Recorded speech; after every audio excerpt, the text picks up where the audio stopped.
Plan ಮಾಡಿದ್ರು ಏನು ಎತ್ತ ಅಂತ ಖಾಸಗಿ ವಿಡಿಯೋ ಸೆರೆಗೆ ಖತರ್ನಾಕ್ ಸ್ಕೆಚ್ ಹಾಕಿದ್ರು ಈ ಆರೋಪಿಗಳು.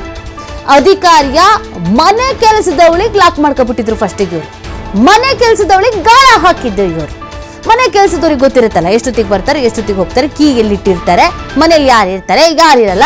ಹಾಗಾಗಿ ಫಸ್ಟಿಗೆ ಮನೆ ಕೆಲಸದವಳನ್ನು ಡೀಲ್ ಮಾಡ್ಕೊಬಿಟ್ಟಿದ್ದಾರೆ. ಆಗಾಗ ಕಿಟಕಿಯಲ್ಲಿ ಮನೆಯ ಕೀ ಇಟ್ಟು ಹೋಗ್ತಾ ಇದ್ರಂತೆ ಅಧಿಕಾರಿ. ತುಂಬಾ ಜನ ಕೆಲ್ಸಕ್ಕೆ ಹೋಗೋರು ಮಾಡೋದು ತಪ್ಪಿದ್ದು. ಗಂಡ ಹೆಂಡತಿ ಇಬ್ರು ಕೆಲ್ಸಕ್ಕೆ ಹೋಗ್ತಾ ಇದ್ದಾರೆ ಅಂದ್ರೆ, ಇಲ್ಲ ಅಂತ ನಮ್ಮ ಮನೇಲಿ ಇರೋದೇ ಒಬ್ರು ಕೆಲ್ಸಕ್ಕೆ ಹೋಗ್ತಾ ಇದ್ದಾರೆ ಅಂದ್ರೆ, ಯಾರು ಎಮರ್ಜೆನ್ಸಿ ಬರ್ತಾರೆ ಅಂತಂದ್ರೆ ಕೀನ ಅಲ್ಲೇ ಎಲ್ಲರೂ ಪಾಟ್ ಕೆಳಗೋ ಸ್ಲಿಪ್ಪರ್ ಸ್ಟ್ಯಾಂಡಲ್ಲೋ ಕಿಟಕಿ ಹತ್ರನೋ ಎಲ್ಲ ಇಟ್ಟು ಹೋಗೋದು. ಅದು ಅವ್ರವ್ರಿಗೆ ಗೊತ್ತಿರುತ್ತೆ ಅಂತ. ಅದು ಹೆಂಗೆ ಇದನ್ನ ಮಿಸ್ಯೂಸ್ ಮಾಡ್ಕೊಳ್ತಾರೆ ಅಂತ ನೋಡಿ. ಕಿಟಕಿಯಲ್ಲಿ ಕೀ ಇಡುವ ವಿಷಯ ಮನೆ ಕೆಲಸದವಳಿಗೆ ಚೆನ್ನಾಗಿ ಗೊತ್ತಿತ್ತು. ಇದು ಉಂಡು ಮನೆಗೆ ದ್ರೋಹ ಬಗೆಯೋದು. ಮನೆ ಕೆಲಸದವಳಾಗಿ ನಿಯತ್ತಲ್ಲಿ ಇರಬೇಕಿತ್ತು, ಆಕೆ ನಿಯತ್ತಾಗಿ ಇರಲಿಲ್ಲ. ಹಣ ಕೊಟ್ಟಿದ ತಕ್ಷಣನೇ ಮನೆ ಕೀ ಎಲ್ಲಿಡ್ತಾರೆ ಅಂತ ಹೇಳಿಬಿಟ್ಟಿದ್ಲು ಆರೋಪಿಗಳಿಗೆ. 2 ತಿಂಗಳ ಹಿಂದೆ ಕೀ ಇಟ್ಟು ಹೋದಾಗ ವಿಷಯ ತಿಳಿಸಿದ್ಲು ಮಹಿಳೆ. ನೋಡಿ ಇವತ್ತು ಕೀ ಇಟ್ಟು ಹೋಗಿದ್ದಾರೆ ಅಂತ. ಆಗ ಅಧಿಕಾರಿ ಮನೆಗೆ ಇವ್ರು ನುಗ್ಗಿದ್ದಾರೆ. ಮನೆಗೆ ನುಗ್ಗಿ ರಹಸ್ಯ ಕ್ಯಾಮರಾವನ್ನ ಅಳವಡಿಕೆ ಮಾಡಿದ್ದಾರೆ. ಮನೆಯ ಬೆಡ್ರೂಮು, ಹಾಲ್ನ ಲೈಟು, ಹೋಲ್ಡರು ಇಲ್ಲೆಲ್ಲ ಕೂಡ ಹಿಡನ್ ಕ್ಯಾಮ್ರಾ ಅಳವಡಿಕೆ ಮಾಡಿದ್ದಾರೆ.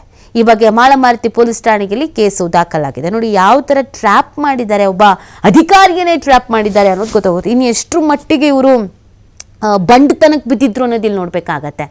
ಒಬ್ಬ ಅಧಿಕಾರಿ ಮನೆಗೇನೆ ನುಗ್ಗಿ ಈ ಥರದೊಂದು ಕೆಲಸ ಮಾಡ್ತಾರೆ ಅಂತ ಅಂದರೆ ಹಣಕ್ಕೋಸ್ಕರ ಇನ್ಯಾವ ಮಟ್ಟಿಗೆ ಇವ್ರು ಇಳ್ದಿದ್ರು ಅನ್ನೋದು ನೋಡ್ಬೇಕಾಗತ್ತೆ. ಇವ್ರಗಳ ಹಿಸ್ಟ್ರಿ ಗೊತ್ತಾಗಬೇಕು. ಇವರೆಲ್ಲ ಯಾರು, ಇದೇ ಕೆಲಸ ಮಾಡ್ಕೊಂಡಿದ್ರ, ಇದೇ ಥರ ಪೋಲಿ ಕೆಲಸ ಮಾಡ್ಕೊಂಡಿದ್ರ, ಏನು ಎತ್ತ. ಆಮೇಲೆ ಈ ಹಳೆ ಡೈಲಾಗ್ ಹೇಳಿ ನಮಗೂ ಬೇಜಾರಾಗಿದೆ. ನಿಮ್ಮ ಮನೇಲಿ ಹೆಣ್ಮಕ್ಳು ಇರಲ್ವಾ, ಹೆಣ್ಮಕ್ಳ ಜೊತೆಗೆ ನೀವು ಬೆಳೆದಿರಲ್ವಾ, ಈ ಎಲ್ಲ ಡೈಲಾಗ್ ಹೇಳಿ ಎಲ್ಲ ಹೆಣ್ಮಕ್ಳಿಗೂ ಬೇಜಾರಾಗಿದೆ. ಇದೊಂದು ಹುಚ್ಚು ಅನಿಸುತ್ತೆ ಶುರು ಆಗಿರೋದು. ಡೀಲ್, ಹಣಕ್ಕೋಸ್ಕರ ಹೆಣ್ಣು ಮಕ್ಕಳನ್ನು ಹೇಗೆ ಮಿಸ್ಯೂಸ್ ಮಾಡ್ಕೊಳ್ಬಹುದು ಆ ರೀತಿಯಾಗಿ ಮಾಡ್ಕೊಳ್ಳೋದು. ಒಬ್ಬ ಮಹಿಳೆ, ಒಬ್ಬ ಅಧಿಕಾರಿ ಅನ್ನೋದನ್ನು ನೋಡ್ದಾನೆ ಒಂದು ಭಯ ಇರುತ್ತಲ್ಲ, ಅಯ್ಯೋ ಬಿಡಪ್ಪ ಇವ್ರ ಅಧಿಕಾರಿ, ಇವ್ರ ತಂಟೆಗೆ ಹೋದರೆ ನಾವು ಸಿಕ್ಕಾಕೊಬಿಡ್ತೀವಿ, ತಗ್ಲಾಕೊಬಿಡ್ತೀವಿ. ಇದು ಇಲ್ಲ ಇವ್ರಿಗೆ. ಪಕ್ಕಾ ಪ್ಲಾನ್ ಮಾಡಿದ್ದಾರೆ. ಫಸ್ಟ್ ಆ ಮನೆ ಕೆಲಸದವ್ರನ್ನ ಒದ್ವೊಳಗೆ ಹಾಕಬೇಕು. ಈ ಥರದ್ದೆಲ್ಲ ಸಪೋರ್ಟ್ ಮಾಡ್ತಾರಲ್ಲ ಅವ್ರುಗಳ್ನು ಕೂಡ ಒದ್ವೊಳಗೆ ಹಾಕಬೇಕು. ನೋಡಿ ಪಾಪ ಆ ಮಹಿಳೆಗೆ ವಿಷಯ ಗೊತ್ತಿಲ್ಲ, ಮಹಿಳಾಧಿಕಾರಿಗೆ. ನಾರ್ಮಲ್ ಆಗಿ ಅವ್ರ ಮನೇಲಿ ಅವ್ರವ್ರು ಹೆಂಗೆ ಇರ್ತಾರೆ ಹಂಗೆ ಇರ್ತಾರೆ. ಮನೇಲೂ ಇವಾಗ ಹೆದರ್ಕೊಂಡಿರೋ ಪರಿಸ್ಥಿತಿ ಬಂದ್ಬಿಟ್ಟಿದೆ. ಮನೇಲಿ ಲೈಟು, ಫ್ಯಾನು ಇದೆಲ್ಲ 20 ಸತಿ ನೋಡಿ ಆಮೇಲೆ ಡ್ರೆಸ್ ಚೇಂಜ್ ಮಾಡೋದಾ, ಸ್ನಾನಕ್ಕೆ ಹೋಗೋದಾ, ಈ ಥರ ಯೋಚನೆ ಮಾಡೋ ಪರಿಸ್ಥಿತಿ ಬಂದಿದೆ. ಕೆಲವು ದಿನ ಮುಂಚೆ ಮಾಳಮಾರುತಿ ಪೊಲೀಸ್ ಠಾಣೆಯಲ್ಲಿ ಒಂದು ಮಹಿಳೆಯರು ದೂರು ನೀಡಿದರು. ಅವರದು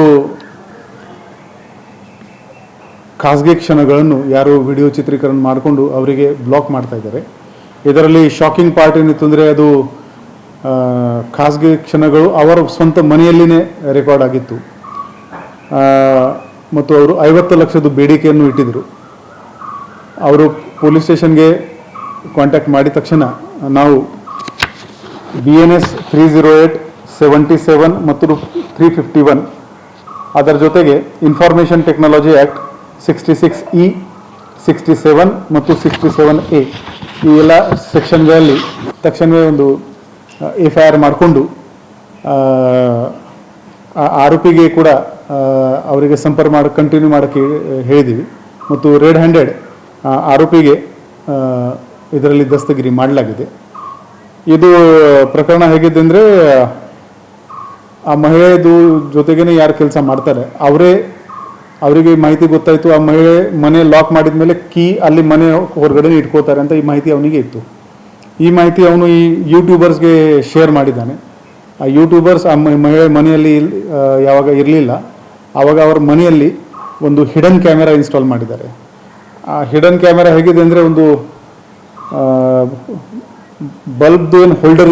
ಈ ಬಗ್ಗೆ ಮಾಹಿತಿ ನೀಡ್ತಾರೆ ನಮ್ಮ ಪ್ರತಿನಿಧಿ ಶ್ರೀಧರ್ ಬೆಳಗಾವಿಯಿಂದ ಲೈವ್ನಲ್ಲಿ ಜಾಯ್ನ್ ಆಗ್ತಾ ಇದ್ದಾರೆ. ಶ್ರೀಧರ್, ಒಬ್ಬ ಮಹಿಳಾ ಅಧಿಕಾರಿ ಮನೆಗೆ ನುಗ್ಗಿದ್ದಾರೆ, ಈ ಥರ ಕೃತ್ಯಗಳನ್ನು ನಡೆಸಿದ್ದಾರೆ ಅಂದರೆ ನಿಜವಾಗ್ಲೂ ಕೂಡ ಸಾಮಾನ್ಯ ಜನರ ಪರಿಸ್ಥಿತಿ ಏನೋ ಅನ್ನೋ ಪ್ರಶ್ನೆ ಹುಡ್ಕೊಳುತ್ತೆ. ಈ ಗ್ಯಾಂಗ್ನ ಹಿನ್ನೆಲೆ ಏನು, ಇವರು ಬೇರೆ ಬೇರೆ ಕ್ರಿಮಿನಲ್ ಪ್ರಕರಣಗಳಲ್ಲಿ ಭಾಗಿಯಾಗಿದ್ರಾ, ತಗ್ಲಾಕೊಂಡಿದ್ದು ಹೆಂಗೆ, ಡೀಟೇಲ್ಸ್ ನೀಡೋದಾದ್ರೆ?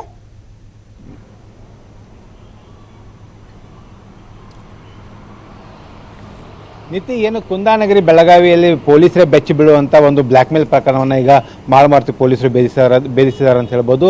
ಏನು ಮಹಿಳಾ ಅಧಿಕಾರಿಯೊಬ್ಬರ ಮನೆಯ ಒಳಗಡೆ ಅಂದರೆ ಅವರ ಬೆಡ್ರೂಮ್ ಆಗಿರ್ಬೋದು, ಅವರ ಹಾಲ್ ಆಗಿರ್ಬೋದು, ಅಲ್ಲೇ ಒಂದು ಏನು ಹೋಲ್ಡರ್ಗಳಲ್ಲಿ ಸಿ ಕ್ಯಾಮ್ರಾ ಅಂದರೆ ಸ್ಟಿಂಗ್ ಕ್ಯಾಮ್ರಾನ ಅಳವಡಿಸಿ ಸ್ಟಿಂಗ್ ಮಾಡಿರ್ತಕ್ಕಂಥ ಪ್ರಕರಣಕ್ಕೆ ಬೆಳಕಿಗೆ ಬಂದಿದೆ. ಯಾಕಂದರೆ ಮಹಿಳಾ ಅಧಿಕಾರಿ ತನ್ನ ಕಚೇರಿಗೆ ಹೋಗುವಂಥ ಸಂದರ್ಭದಲ್ಲಿ ಮನೆ ಕೀಯನ್ನು ಹೊರಗೆ ಇಟ್ಟು ಹೋಗ್ತಾ ಇದ್ಲು. ಅದನ್ನು ಆ ಮನೆ ಕೆಲಸ ಮಾಡ್ತಿರ್ತಕ್ಕಂಥ ಮಹಿಳೆ ಏನಿದೆ ಆ ಕೀ ಅವಳನ್ನು ಪುಸ್ಲಾಯಿಸಿ ಅವಳಿಗೆ ಹಣವನ್ನು ಕೊಟ್ಟು ಆ ಮನೆ ಕೀಯನ್ನು ತೆಗೆದುಕೊಂಡು ಅವಳ ಮನೆಯೊಳಗಡೆ ಈ ರೀತಿ ಒಂದು ಸ್ಟಿಂಗ್ ಕ್ಯಾಮ್ರಾಗಳನ್ನು ಅಳವಡಿಸಿರ್ತಾರೆ.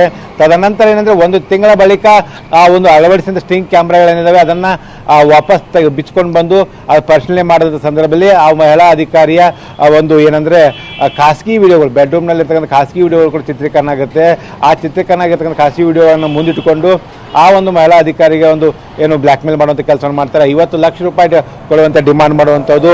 ಇವರೆಲ್ಲರೂ ಕೂಡ ಏನು ಯೂಟ್ಯೂಬರ್ಸ್ಗಳಾಗಿದ್ದಾರೆ ಅನ್ನೋಂಥ ಮಾಹಿತಿ ಪೊಲೀಸ್ ಕಮಿಷನರ್ ಕೊಟ್ಟಿದ್ದಾರೆ. ಅರೆಸ್ಟ್ ಆದಂಥ ಎಲ್ಲರೂ ಕೂಡ ಒಂದು ಗೋಕಾಕ್ ಮೂಲದವರಾಗಿದ್ದಾರೆ. ಅದರಲ್ಲೂ ಪ್ರಮುಖವಾಗಿ ಸಮೀರ್ ಶೇಖ್ ಆಗಿರ್ಬೋದು, ಅಬ್ದುಲ್ ರಶೀದ್ ಮಕಾಂದರ್ ಆಗಿರ್ಬೋದು ಮತ್ತು ಮೊಹಮ್ಮದ್ ಬಾಳೆಕುಂದ್ರಿ ಅನ್ನುವಂಥ 3 ಜನರನ್ನ ಈಗ ಬೆಳಗಾವಿ ಮಾಳ್ಮಾರ್ತಿ ಪೊಲೀಸರು ಅರೆಸ್ಟ್ ಮಾಡಿರ್ತಕ್ಕಂಥದ್ದು. ಮಾರ್ಕೆಟ್ ACP ಏನು ಪ್ರಮುಖವಾಗಿ ಈ ಒಂದು ಮಹಿಳೆ ಏನಿದ್ದಾಳೆ, ಮಹಿಳೆ ಮೊದಲಿಗೆ ಒಂದು ಪ್ರಕರಣ ಬೆಳಕಿಗೆ ಬಂದ ತಕ್ಷಣ ಪೊಲೀಸ್ ಆಯುಕ್ತರನ್ನು ಭೇಟಿ ಆಗ್ತಾಳೆ. ಭೇಟಿಯಾಗಿ ನಾವೊಂದು ದೂರು ಕೊಡ್ತಾ ಇದ್ದೀನಿ, ಜೊತೆಗೆ ನನ್ನ ಗೌಪ್ಯತೆಯನ್ನು ಕಾಪಾಡಿಕೊಳ್ಬೇಕು ಅನ್ನೋಂಥ ಒಂದು ಏನು ಮನವಿಯನ್ನು ಮಾಡ್ಕೊಳ್ತಾರೆ. ಆ ಒಂದು ಹಿನ್ನೆಲೆಯಲ್ಲಿ ಈ ಒಂದು ಪ್ರಕರಣವನ್ನು ACP ಸತ್ನಾಯಕ್ ಮತ್ತು ಏನು ಮಾಳ್ಮಾರ್ತಿ ಇನ್ಸ್ಪೆಕ್ಟರ್ BR ಗಡೇಕರ್ ನೇತೃತ್ವದ ತಂಡ ಏನಿದೆ ಇದು ಕಾರ್ಯಾಚರಣೆ ನಡೆಸ್ತಾರೆ. ಯಾವಾಗ ಆರೋಪಿಗಳು 50 ಲಕ್ಷ ರೂಪಾಯಿ ಹಣ ಡಿಮಾಂಡ್ ಮಾಡಿರ್ತಾರೆ, ಹಣವನ್ನು ಪಡೆಯೋದಂತ ಒಂದು ಸ್ಥಳಕ್ಕೆ ಕರೀತಾರೆ. ಕರೆದಂಥ ಸ್ಥಳಕ್ಕೆ ಏನು ಪೊಲೀಸರು ಹೋಗಿ ಅವರನ್ನು ಲಾಕ್ ಮಾಡುವಂಥದ್ದು. ಅವರಿಂದ ಏನೋ ಕೃಷ್ಣ ಸೇರಿದಂತೆ ಸ್ಟಿಂಗ್ ಮಾಡಲು ಬೆಳೆಸಿದಂಥ 6 ಏನು ಸ್ಟಿಂಗ್ ಕ್ಯಾಮ್ರಾಗಳಾಗಿರ್ಬೋದು, ಮೆಮರಿ ಕಾರ್ಡ್ಗಳಾಗಿರ್ಬೋದು ಎಲ್ಲವನ್ನು ಕೂಡ ಜಪ್ತಿ ಮಾಡಿದ್ದಾರೆ. ಇವ್ರ ಜೊತೆಗೆ ಇನ್ನೊಂದಿಷ್ಟು ಜನ ಇದ್ದಾರೆ ಅನ್ನೋಂಥ ಮಾಹಿತಿಯನ್ನು ಪೊಲೀಸ್ ಕಮಿಷನರ್ ಕೊಟ್ಟಿದ್ದಾರೆ. ಈಗಾಗಲೇ ಆರೋಪಿಗಳನ್ನು ಬಂಧಿಸಿ ಇಂಡಲ್ಗೆ ಜೈಲು ಕಳಿಸಿಕೊಟ್ಟಿರ್ತಕ್ಕಂಥದ್ದು. ಜೊತೆಗೆ ಏನಂದರೆ ಉಳಿದಂಥ ಆರೋಪಿಗಳು ಈ ಒಂದು ಆರೋಪಿಗಳಂದರೆ RTIದಲ್ಲಿ ಮಾಹಿತಿಯನ್ನು ಕೇಳೋದು, ಅಧಿಕಾರಿಗಳನ್ನು ಬೆದರಿಸೋದೇ ಇವರ ಕಾಯಕ ಆಗಿತ್ತು ಅನ್ನೋಂಥದ್ದು ಕೂಡ ಮಾಹಿತಿ ಲಭ್ಯ ಆಗ್ತಾ ಇದೆ. ಹಾಗಾಗಿ ಈಗಾಗಲೇ ಏನು ಪೊಲೀಸ್ ಆಯುಕ್ತರು ಮಾಳ್ಮಾರ್ತಿ ಇನ್ಸ್ಪೆಕ್ಟರ್ BR ಗಡೇಕರ್ ನೇತೃತ್ವದಲ್ಲಿ ಈಗಾಗಲೇ ತಂಡವನ್ನು ರಚನೆ ಮಾಡಿ ಇನ್ನಷ್ಟು ಯಾರಿಗೆಲ್ಲ ಈ ರೀತಿ ಒಂದು ಬ್ಲ್ಯಾಕ್ ಮೇಲ್ ಮಾಡಿ ಹೆದರಿಸಿದ್ದಾರೆ, ಯಾರಿಂದ ಹಣವನ್ನು ಸುಲಿಗೆ ಮಾಡಿದ್ದಾರೆ, ಜೊತೆಗೆ ಈ ಒಂದು ಪ್ರಕರಣದಲ್ಲಿ ಇನ್ನಷ್ಟು ಯಾರೆಲ್ಲ ಆರೋಪಿಗಳಿದ್ದಾರೆ ಆ ಎಲ್ಲ ಆರೋಪಿಗಳನ್ನು ಬಂಧಿಸ್ತೀವಿ ಅನ್ನೋಂಥ ಮಾತನ್ನು ಕೂಡ ಈಗ ಪೊಲೀಸ್ ಕಮಿಷನರ್ ಹೇಳಿರ್ತಕ್ಕಂಥದ್ದು ನೀತಿ. Okay fine, thank you Sridatta. ಡೀಟೇಲ್ಸ್ಗೆ